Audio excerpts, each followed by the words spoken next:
Hi dear students, I am Ganesh Kumar, your science teacher. Today I am going to explain about the acceleration. This is a very important topic related to your chapters. Without acceleration, we can't understand the velocity या speed of any body या increment or decrement in the speed of any body. First, we have to know acceleration and they are defined. Clear? Acceleration and they are defined. So the define of acceleration is right here. The rate of change in velocity is called acceleration. किसी भी moving body के velocity में जो per unit time में, rate कहने का मतलब हुआ कि पर यूनिट टाइम में जो चेंजिंग आ रहा है। यहाँ रेट करने का मतलब क्या हुआ, तो उसकी कंपेरिजन हम टाइम के साथ कर रहे हैं। टाइम्स में पर यूनिट टाइम में जो उसका जो चेंजिंग आ रहा है उसकी बात किया जा रहा है। तो यहाँ पे पर यूनिट टाइम लिखना, कोई अगर रेट लिख दिए तो पर यूनिट टाइम लिखना कोई जरूरी नहीं है, ठीक है। तो the rate of change in velocity is called acceleration. किसी भी बॉडी के वेलोसिटी में जो वेलोसिटी के रेट में जो चेंजिंग आता है, या फिर उसको कह दें कि किसी भी बॉडी के वेलोसिटी में पर यूनिट टाइमिंग जो चेंजिंग आता है, उसी चेंज को हम लोग क्या कह देते हैं, उसी चेंज को हम लोग एक्सीलरेशन कह देते हैं। उसी चेंज को हम लोग क्या कह देते हैं, एक्सीलरेशन कह देते हैं। या फिर से other word we can say that कि the change in velocity in पर unit of time is known as acceleration या is called acceleration of that body, ठीक है। यहाँ तक क्लियर हो गया। डिफाइन में कोई प्रॉब्लम नहीं रहा। अब कहता है कि एक्सीलरेशन को आप देखो, जैसे मान लेते हैं, यहाँ से सपोज करते हैं कि इनिशियल स्पीड या velocity of the body is you. किसी भी मूविंग बॉडीज का जो इनिशियल स्पीड या इनिशियल वेलोसिटी जो है, वो इनिशियल वेलोसिटी क्या है, यू। इनिशियल मतलब स्टार्ट का, ठीक है। एंड आफ्टर टाइम, आफ्टर कुछ टाइम्स, अब सम टाइम्स देखा जाए तो इट्स फाइनल वेलोसिटी या स्पीड बिटवीन वी, ठीक है। कुछ समय के बाद अगर उसके वेलोसिटी या उसके स्पीड को देखा गया तो कितना हो जाता है, v हो जाता है। तो देन चेंज इन वेलोसिटी, तो वेलोसिटी में कितना चेंजिंग आया, तो यहाँ डेल्टा v इक्वल टू अगर जो मुझे निकालना है तो वेलोसिटी में कितना चेंजिंग आया, तो वेलोसिटी में जो चेंजिंग आया, वेलोसिटी में चेंजिंग लाने के लिए हमें क्या करना है कि final velocity minus initial velocity लिख देना है। क्या लिख देना है, final velocity minus initial velocity. तो यहाँ से वेलोसिटी में कितना चेंजिंग आया है, तो इसके लिए हम यहाँ से कर दिए final velocity minus initial velocity. Just example मान लेते हैं कि कोई भी बॉडी पॉइंट ए से यहाँ पॉइंट ए से मूव करना शुरू किया, जिस समय उसकी इनिशियल वेलोसिटी थी 20 मीटर पर सेकेंड। इनिशियल वेलोसिटी 0 भी हो सकता है, ठीक है, उसको टेंशन है, 20 मीटर पर सेकेंड। और ये बॉडी एक्सीलरेट होता है। आफ्टर डी टाइम देखिए पॉइंट बी तक पहुंचते पहुंचते ये अपने स्पीड को या वेलोसिटी को इंक्रीज करके कितना कर लिया, 40 मीटर पर सेकेंड कर लिया। कितना कर लिया, 40 मीटर पर सेकेंड। तो यहाँ पे चेंज इन वेलोसिटी, तो ये इसका हो गया इनिशियल, जिसको हम यूथ डिनोट करते हैं, और ये हो गया इसका फाइनल, जिसको हम बीज डिनोट करते हैं। क्लियर। तो यहाँ से चेंज इन वेलोसिटी यानी कि delta v is equal to हो गया v माइनस यू, यानी कि 40 माइनस 20 यानी कि 20 मीटर पर सेकेंड, 20 मीटर पर सेकेंड। तो इस तरह से हम चेंज इन वेलोसिटी निकाल सकते हैं। अब लेकिन एक्सीलरेशन है क्या, तो एक्सीलरेशन है the rate of change in velocity. Acceleration क्या है, तो the rate of change in velocity. इसलिए the rate of change in velocity यानी कि a equal to the rate of change in velocity. यहाँ पर a क्यों लिख दिए, v क्यों नहीं लिखे, तो the rate of change in velocity जैसे ही बोले तो ये वेलोसिटी नहीं रहा, ये क्या हो गया, एक्सीलरेशन हो गया। तो एक्सीलरेशन हो गया, इसलिए यहाँ पे क्या कर देंगे, डेल्टा v अपॉन t, यानी कि यहाँ से v minus change in velocity कितना आया था, v माइनस यू, तो v माइनस यू और अपॉन t हो गया। यानी कि एक्सीलरेशन इज इक्वल टू हो जाएगा, acceleration equal to v minus u upon t, v minus u upon t। v का मतलब हो गया फाइनल वेलोसिटी, ये हमारे फाइनल को रिप्रेजेंट कर रहा है। u का मतलब हो गया हमारा इनिशियल यानी कि प्रारंभिक जो हो गया, और t का मतलब हो गया जितने टाइम में यहाँ पे चेंजिंग आया है, जितने टाइम में यहाँ पे क्या आया है, चेंजिंग आया। यानी कि एक्सीलरेशन इक्वल टू हो जाता है final velocity minus initial velocity upon time taken to change in their velocity. उस वेलोसिटी को चेंज करने में कितना टाइम टेकन किया गया है। इस so acceleration is equal to the mathematical expression of the acceleration या formula of the acceleration is a equal to v minus u upon t, a equal to v minus u upon t हो गया। Clear. अब कहता है कि acceleration किस प्रकार की क्वांटिटी है, स्केलर क्वांटिटी है या वेक्टर क्वांटिटी है। तो it is the type of vector quantity. मैं यहाँ पे राइट कर दिया हूँ, आप इसे नोट करते चले जाएं तो ज्यादा बेटर होगा आप लोगों के लिए, ठीक है। तो it is a type of vector quantity, it is not a scalar quantity. Why it is how can we say that acceleration is the type of vector quantity? Acceleration is the type of vector quantity because it has magnitude as well as directions. Yeah, it associated with direction, is associated with direction, ये direction के साथ associated है. So acceleration is जो है, acceleration is a type of vector quantity. Acceleration क्या है? एक प्रकार की वेक्टर क्वांटिटी है. अब कहता है कि इसके यस आई यूनिट की बात कर ले, तो इसका यस आई यूनिट जो होता है वो मीटर पर सेकेंड स्क्वायर होता है. मीटर पर सेकेंड स्क्वायर होता है. पर सेकेंड स्क्वायर क्यों होता है? क्योंकि ये वेलोसिटी में एक टाइम है और रेट ऑफ वेलोसिटी है. ये क्या है? Rate of velocity. तो वेलोसिटी देखिए, दो चीजें, वेलोसिटी और टाइम से. तो वेलोसिटी का यस यूनिट क्या होता है? मीटर पर सेकेंड, और टाइम का सेकेंड, यानी कि वेलोसिटी अपॉन सेकेंड, यानी मीटर पर सेकेंड अपॉन सेकेंड, यानी कि क्या हो जाएगा? मीटर पर सेकेंड स्क्वायर. जैसे देखिए यहाँ से मीटर पर सेकेंड अपॉन सेकेंड, तो ये सेकेंड आके यहाँ पे क्या हो जाएगा? Metre upon second into second, यानी मीटर पर सेकेंड स्क्वायर हो जाएगा. क्लियर? मीटर पर सेकेंड स्क्वायर हो जाएगा. तो ये हमारा क्या था कि इसकी प्रॉब्लम थे. अब देखते हैं कि यहाँ से हम दूसरी चीज को देखें कि अगर हम एक्सेलरेशंस को और बहुत सारी चीजों को समझना चाहते हैं, इन सब सारी चीजों को आप नोट करते चले जाएंगे. नोट कर लेंगे तो कहीं कोई किसी प्रकार की कोई प्रॉब्लम्स आपको नहीं रहेगी. जो भी प्रॉब्लम होता है, मैं बार बार कह रहा हूँ कि जो भी प्रॉब्लम होता है आप सीधे कमेंट बॉक्स में कमेंट कीजिए. आपको वीडियो अच्छा लगे तब भी कमेंट कर दीजिए कि सर ये अच्छी है, ठीक है.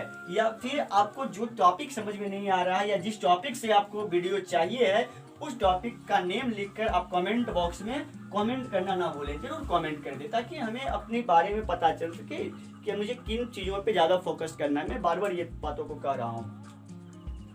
तो ये देखिए, अब कहता है कि एक्सेलरेशन के बारे में. चूंकि एक्सेलरेशन देखो, एक्सेलरेशन जो है वो किसी भी बॉडी का एक्सेलरेशन, अगर जो एक्सेलरेशन देखें तो एक्सेलरेशन आपका पॉजिटिव भी हो सकता है, एक्सेलरेशन आपका नेगेटिव भी हो सकता है, और एक्सेलरेशन आपका जीरो भी हो सकता है. ठीक है, ध्यान से समझेंगे. एक्सेलरेशन क्या हो सकता है? पॉजिटिव भी हो सकता है, एक्सेलरेशन नेगेटिव भी हो सकता है, और एक्सेलरेशन जीरो भी हो सकता है. पॉजिटिव कब होगा? तो पॉजिटिव एक ही कंडीशन में होगा, जब v is greater than u, यानी कि जब final velocity is more than initial velocity of a body. ठीक है, किसी भी मूविंग बॉडी का जो फाइनल वेलोसिटी होगा वो इनिशियल वेलोसिटी से ज्यादा रहेगा, तब वहां पे एक्सेलरेशन पॉजिटिव होगा. जब वहां पे क्या होगा? एक्सेलरेशन पॉजिटिव होगा. तो ये हमारा हो गया फर्स्ट केस. ये हमारा क्या हो गया? फर्स्ट. दूसरा चीज हो गया कि if initial velocity is greater than final velocity. जब अगर इनिशियल फाइनल से ज्यादा रहा तब क्या होगा? तब एक्सेलरेशन यहाँ पे नेगेटिव होगा. इसे हम लोग रिट्राडेशन या डी एक्सेलरेशन के नाम से जानेंगे. ठीक है, इसे क्या कहेंगे? रिट्राडेशन या डी एक्सेलरेशन के नाम से जानेंगे. जब एक्सेलरेशन नेगेटिव होगा तब. और जीरो कब होगा? तो जीरो होगा कि जब यहाँ से u is equal to v या v is equal to u, इस दोनों में से कोई अगर कंडीशन क्रिएट हो गया तो यहाँ से क्या होगा कि एक्सेलरेशन जो हो जाएगा वो किसी भी बॉडी की एक्सेलरेशन जीरो हो जाएगी. किसी भी बॉडी का एक्सेलरेशन कितना हो जाएगा? जीरो हो जाएगा. यानी कि जब v यानी फाइनल वेलोसिटी ज्यादा रहा, इनिशियल वेलोसिटी कम रहा, तो एक्सेलरेशन पॉजिटिव. यदि फाइनल वेलोसिटी कम रहा, इनिशियल ज्यादा रहा, मतलब इनिशियल ज्यादा रहा, फाइनल कम रहा, तो एक्सेलरेशन नेगेटिव, जिसको हम डी एक्सेलरेशन या रिटार्डेशन कहेंगे. यदि दोनों बराबर रहा तो एक्सेलरेशन क्या होगा? जीरो होगा. एक्सेलरेशन क्या होंगे? जीरो होंगे. क्लियर? इन सब सारी चीजों को आप नोट कर लें. अब मैं टाइप्स ऑफ एक्सेलरेशंस के बारे में एक्सप्लेन करने जा रहा हूँ. इन सब सारी चीजों को आप नोट करें पहले. अब यहाँ से टाइप्स ऑफ एक्सेलरेशन की बात करते हैं.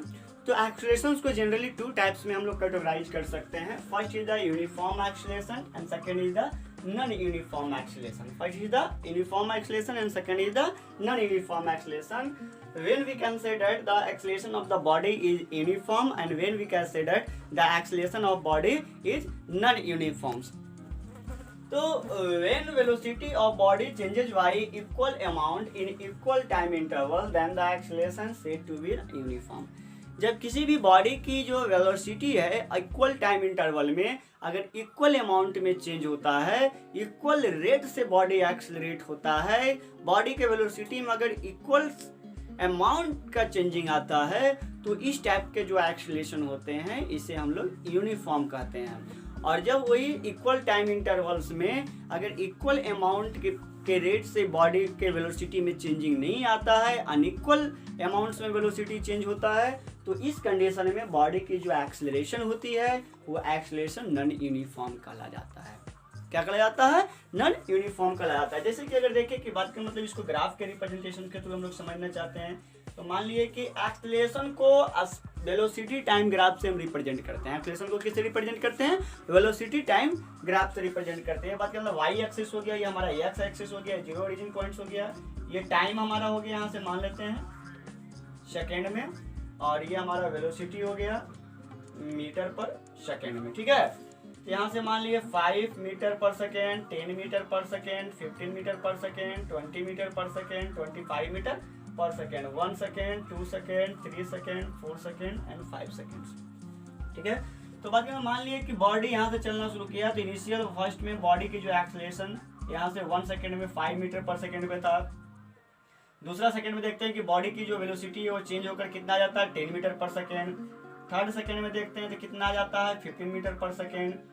फोर्थ सेकेंड में देखते हैं तो हो जाता है 20 मीटर पर सेकेंड एंड 5 सेकेंड में देखते हैं तो हो जाता है 25 मीटर पर सेकेंड। तो यहाँ से देखिए कि ये जो स्लोप होगा, वेलोसिटी टाइम ग्राफ का जो स्लोप होगा वो एक्सेलरेशन को रिप्रेजेंट करेगा। वेलोसिटी टाइम ग्राफ का जो स्लोप होगा वो किसको रिप्रेजेंट करेगा?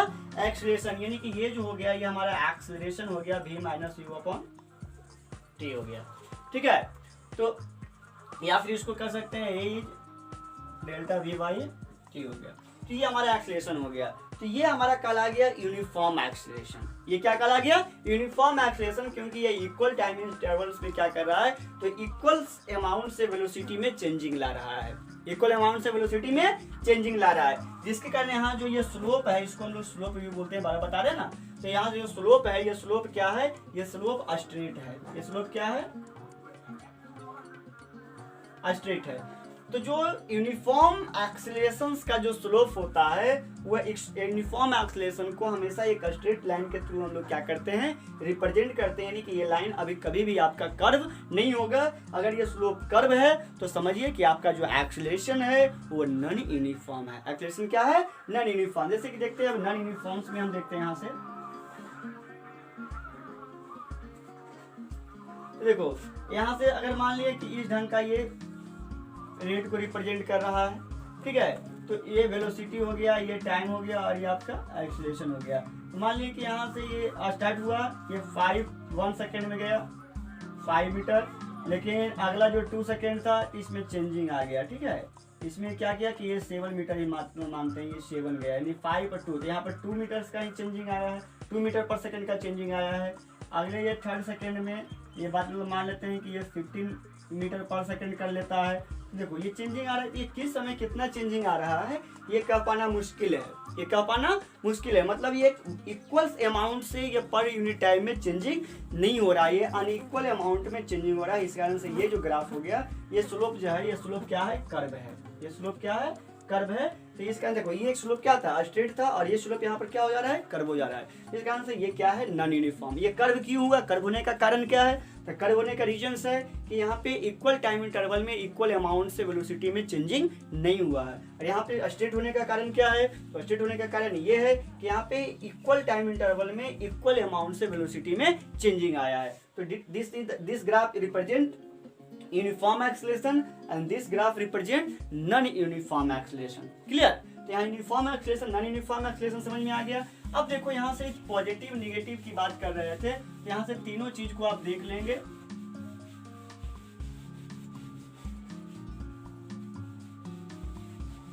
जो सारी चीजों को आप नोट भी करते चले जाएं, ठीक है। देखो पॉजिटिव एक्सेलरेशन के, तो पॉजिटिव एक्सेलरेशन का जो ग्राफ रहेगा वो हमेशा इस ढंग का होगा। नेगेटिव एक्सेलरेशन जिसको हम लोग डी एक्सेलरेशन कहते हैं, तो इसका जो ग्राफ रहेगा ये ग्राफ हमेशा इस ढंग से रहेगा, ठीक है। एंड जीरो एक्सेलरेशन जो होगा वो जीरो एक्सेलरेशन का जो ग्राफ होगा वो हमेशा क्या होगा? टाइम लाइन के पैरेलल होगा। टाइम लाइन का क्या होगा? ये टाइम हो गया, ये velocity velocity time velocity time, और ये हो गया हमारा एक्सेलरेशन एक्सेलरेशन। तो यहाँ पे इस रेट में ये तीनों को आप नोट कर लेंगे, ठीक है। क्लियर हो गया? यहाँ से इस तरह से हम लोग एक्सेलरेशन, नेक्स्ट में इनसे जुड़ा हुआ न्यूमेरिकल्स का वीडियो मैं अपलोड करूंगा, उन सब सारी चीज़ों को आप लोग देख लेंगे। क्लियर, सारी चीज़ को नोट कर लीजिए।